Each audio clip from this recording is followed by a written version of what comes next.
I cooked for 40 people that night. 40. I stood in a backyard filled with laughter, holding a tray that burned my hands, while my husband raised a glass and told everyone I was the lucky one for marrying him. They laughed, not all of them, but enough. And I remember thinking, in that exact moment, something inside me didn't break. It went quiet, cold, because for the first time in years, I wasn't trying to fix the moment. I was watching it, and I knew. This wasn't a joke. This was the truth he had been waiting to say out loud. My name is Joy. I'm 36, a full-time homemaker, and the kind of woman people describe as put together without really knowing what that costs. If you saw me at the grocery store, you'd probably notice the small things first. My hair always brushed, my clothes simple but clean, my daughter's hand tucked into mine like she belongs there. And she does. Her name is Lily. She's 7. She still believes bedtime stories fix everything. For a long time. I wanted to believe that too. My husband, Daniel, works in corporate management. He's the kind of man people admire, polished, confident, the one who always knows what to say in a room full of people, the one who just got promoted after years of hard work. And to be fair, he did work hard, but so did I. You just couldn't see it, because my work didn't happen in meetings or offices. It happened in kitchens, in laundry rooms, in quiet mornings packing lunches before the sun came up, in nights where I stayed up with Lily when she had a fever, while Daniel slept through it because he had an early meeting. I used to tell myself that's just how marriages work. You divide things. He builds a career. I build the life around it, and for a while, that felt fair. Until it didn't. When Daniel got the news about his promotion, he came home smiling in a way I hadn't seen in years. Not the polite smile he gives at dinner, not the distracted one when Lily shows him her drawings. A real smile. "I'm throwing a party," he said, already halfway into his phone, texting people. "Big one. Everyone's coming." I remember standing in the kitchen, my hands still wet from the sink. "Maybe we could hire catering this time," I said carefully. "It's a lot of people." He didn't even look up. "Why would we do that when you cook better than anyone?" It sounded like a compliment. It always does at first. I just thought. I hesitated. It might be easier. That's when he finally looked at me. Not angry, just dismissive. "If you plan ahead, it's not that hard." "Joy, not that hard." I nodded, because that's what I used to do. Agree, adjust, absorb, and just like that. The plan was set. 30, maybe 40 guests, 7 dishes, 1 backyard, and me, alone in the kitchen again. But this time, something felt different. I didn't argue. I didn't push. I just said, "Okay." And even as I turned back to the sink, I had this quiet thought in the back of my mind. Not loud, not dramatic, just steady. This is going to matter. The morning of the party started before the sun came up. I remember the kitchen light flickering on, that soft hum filling the silence while the rest of the house was still asleep. I tied my hair back, rolled up my sleeves, and stood there for a second, just looking at the counter. 7 dishes, 40 people, no help. I didn't say anything. I just started. By 8, the house already smelled like garlic and butter. By 10, I had 3 burners going, something in the oven, and a list running through my head so fast I couldn't even keep track of it anymore. Chop, stir, taste, adjust, repeat. At some point, Lily walked in, still in her pajamas, rubbing her eyes. "Mom, is today the party?" "Yeah, baby," I said, forcing a smile. "Big day." She nodded like it mattered, then climbed onto a chair and just sat there, watching me. Kids notice more than we think. "Are you okay?" she asked. That question hit harder than anything Daniel had said all week. "I'm fine," I told her. I always say that. By the afternoon, the backyard was half set up, plates stacked, glasses lined up, napkins folded just right. I moved back and forth between the kitchen and outside like a machine, my feet already aching, my shoulders tight. Daniel came downstairs around 3, dressed, relaxed, phone in hand. He looked around, slow, like he was inspecting something he paid for. Then he walked into the kitchen, lifted one of the lids, and frowned. "Only 7 dishes I didn't answer right away." "I thought you'd make more," he added casually, like he was commenting on the weather. For a second, I just stood there, holding a spoon, trying to process what he'd just said. 7 dishes, cooked from scratch, while taking care of everything else. And it still wasn't enough. "I've been cooking all day," I said quietly. He shrugged. "You could have started earlier." That was it. "No thank you. No looks great, just not enough." Before I could respond, Lily ran in, still not dressed. My heart dropped. "Daniel." "I asked you to get her ready," I said, trying to keep my voice steady. "I was busy," he replied, already walking away. Busy. Of course he was. So I put the spoon down, wiped my hands, and rushed to get her dressed before the guests started arriving. By the time the first doorbell rang, my head was pounding, my feet hurt, and my chest felt tight in a way I couldn't explain. But I still opened the door, still smiled, still said, "Come in." Because that's what I do, that's what I've always done. And as the house filled with voices, laughter, and clinking glasses, I had this strange feeling settle in my chest, like something was about to shift, not loudly, not suddenly, but in a way that doesn't go back. And I didn't know it yet. But the worst part of the night hadn't even started. By the time the sun started to set, the backyard was full. String lights glowed above us, soft and warm, casting that kind of light that makes everything look better than it really is. People stood in small circles, drinks in hand, laughing a little louder than usual, like everyone was trying to match the energy of the night. Daniel was in the center of it all. Of course he was. He moved easily from group to group, shaking hands, clapping shoulders, smiling, like this was the moment he had been waiting for his whole life. And maybe it was. I stayed near the edges, refilling trays, adjusting plates, watching from a distance. At one point, I caught a glimpse of myself in the reflection of the glass door. Hair still neat, dress still in place, smile still there. But my eyes looked different, like I had already left the room, even though my body hadn't. Speech, speech. The chant started suddenly. Glasses clinking together, voices rising all at once. People turned toward Daniel, calling his name, urging him forward. And just like that, he stepped into the spotlight. He picked up his drink, raised it slightly, and waited for the noise to settle. That confident smile never left his face. "I just want to say thank you to everyone for being here tonight," he began. The crowd quieted. "I've worked a long time to get here. It wasn't easy." There were nods, murmurs of agreement. He talked about his childhood, about not having much, about pushing himself harder than anyone else, about how nothing was handed to him. Then he turned toward his parents. "I wouldn't be here without you." They smiled. Proud, emotional.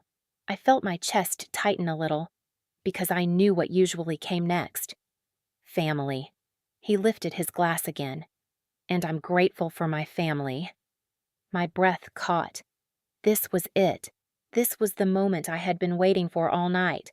Not for praise, not for anything big, just acknowledgement, just to be seen. I couldn't have done this without my wife. My heart lifted so fast it almost hurt. For a split second, everything softened, all the exhaustion, all the frustration. It felt like just maybe it had meant something to him after all. Then he smiled wider. "And honestly," he added, his tone shifting just enough, "I'd probably still be just as successful. I'd just have a little more money in my account." The laughter came quickly. Too quickly. It rolled through the crowd like a wave, light and careless. I didn't move. I didn't laugh. I just stood there, holding a tray that suddenly felt too heavy for my hands. He kept going. "If anything," he said, gesturing loosely in my direction, "she's the reason I've developed patience, all that constant reminding. You know, more laughter.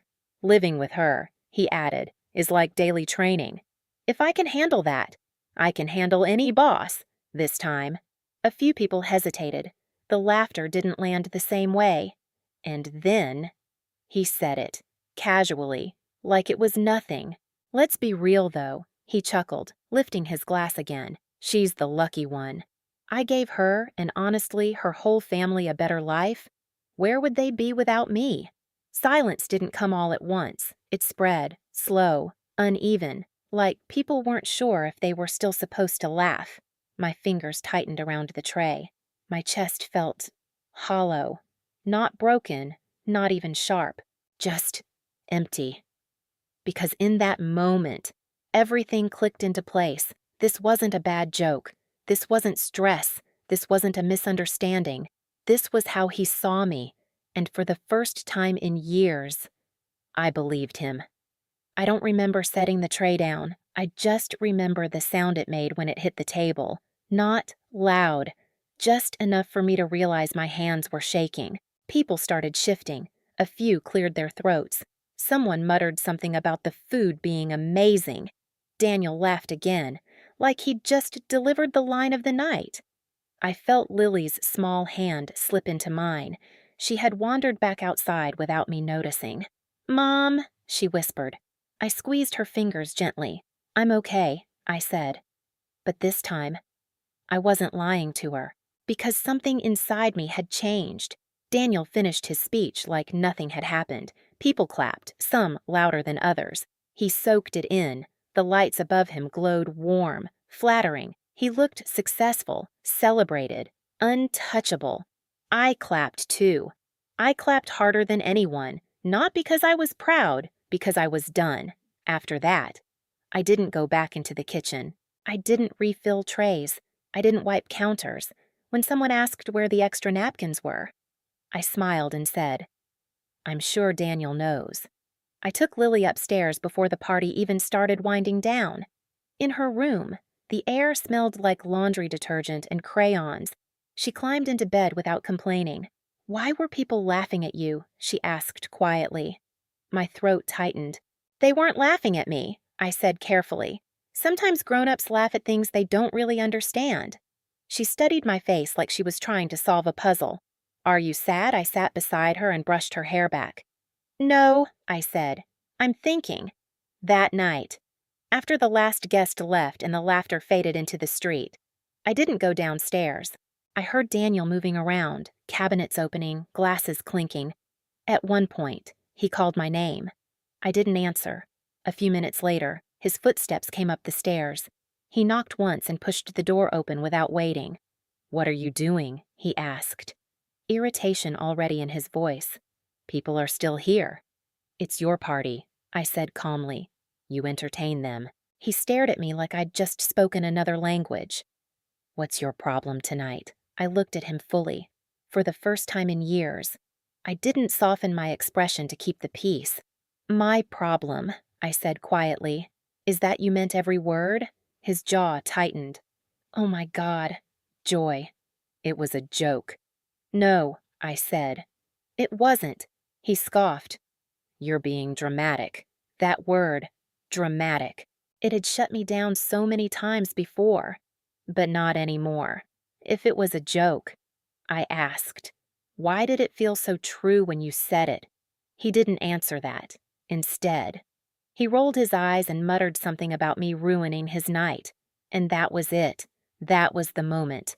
Not the speech, not the laughter, not even the humiliation. It was that sentence. "You're ruining my night."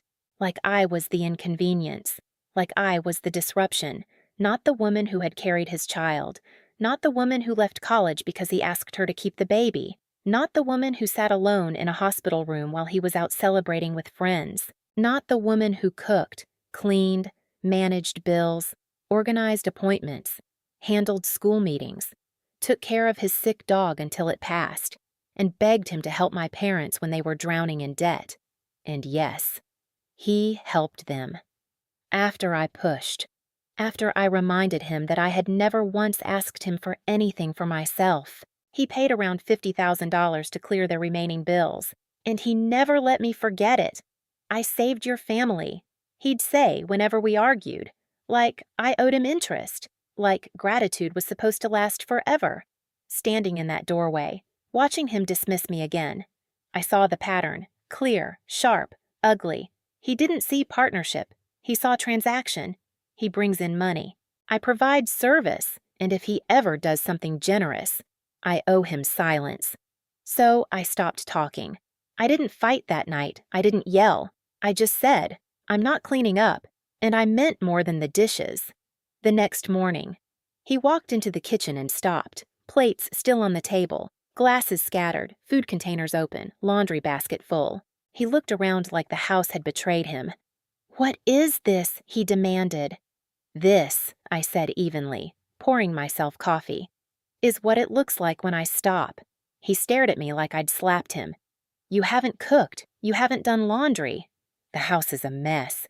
I've taken care of Lily," I said, "and myself." That's not enough. There it was. Not enough. The phrase he loved so much. "I've been enough for years," I replied. "You just never noticed." He laughed in disbelief. "You think I don't work hard? I think you think you're the only one who does." He stepped closer. "I'm the one paying for this house, and I'm the reason you could focus enough to earn it." The silence between us felt heavier than any shouting match. He didn't see it. He truly didn't. That week.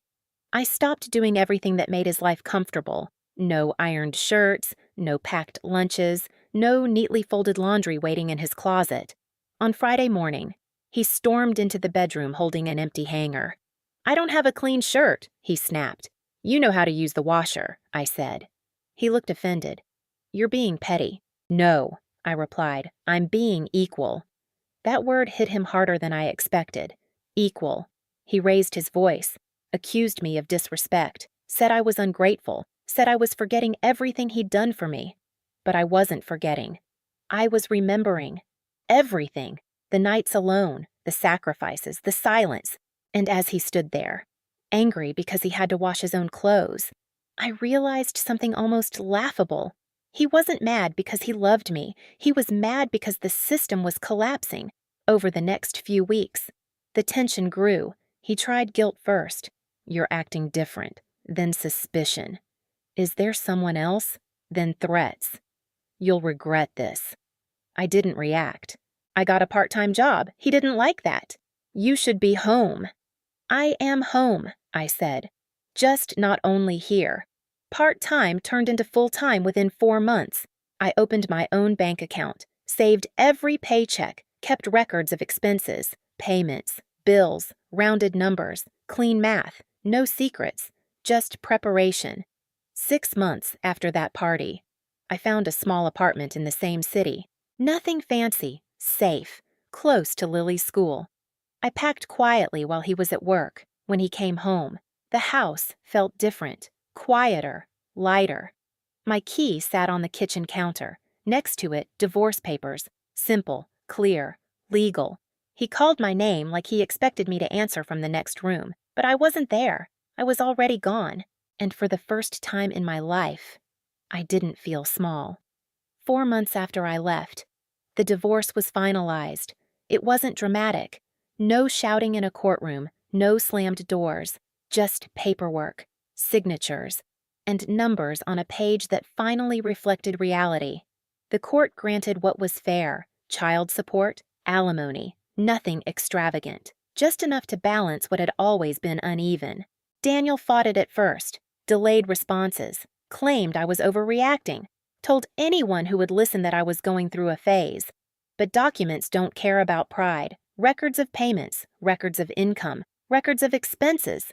Facts are quiet. They don't laugh at you in a backyard. They don't call you dramatic. They just sit there. True. He ended up moving in with his mother. I didn't plan that. I didn't celebrate it. It was simply the consequence of suddenly having to manage a life he had never actually run. He called constantly at the beginning, 20 times a day sometimes. He'd swing between anger and pleading. "You're ruining everything. Please come back. You're being selfish. You know I didn't mean it." I stopped answering, because for the first time, I understood something clearly. He didn't miss me. He missed what I did: the cooking, the cleaning, the smoothing over awkward moments, the way I made his life look effortless. Meanwhile, Lily and I built something new. Our apartment isn't big, but it smells like fresh coffee in the mornings and crayons in the evenings. There's laughter here that doesn't feel sharp, some nights. I still think about that backyard, the string lights, the clinking glasses, the laughter. But when I picture it now, I don't feel humiliated. I feel awake. And if you've ever had a moment like that where something painful finally showed you the truth, you know what I mean. Sometimes the worst night of your life is the first honest one. I used to think strength meant staying quiet, staying patient, staying loyal no matter how small you felt. But I learned something different. Strength is knowing when you've been shrinking for too long. Strength is looking at your daughter and deciding she will never grow up thinking love sounds like laughter at her mother's expense. I didn't leave because of one speech. I left because that speech finally matched years of silence. If you're watching this and something in your chest feels tight, listen to it. You are not dramatic for wanting respect. You are not selfish for wanting partnership, and you are not crazy for noticing patterns. Sometimes the bravest thing you can do isn't fighting louder, it's walking away with your head up. If this story felt close to home, tell me in the comments, have you ever had a moment that changed everything? And remember, you're not alone.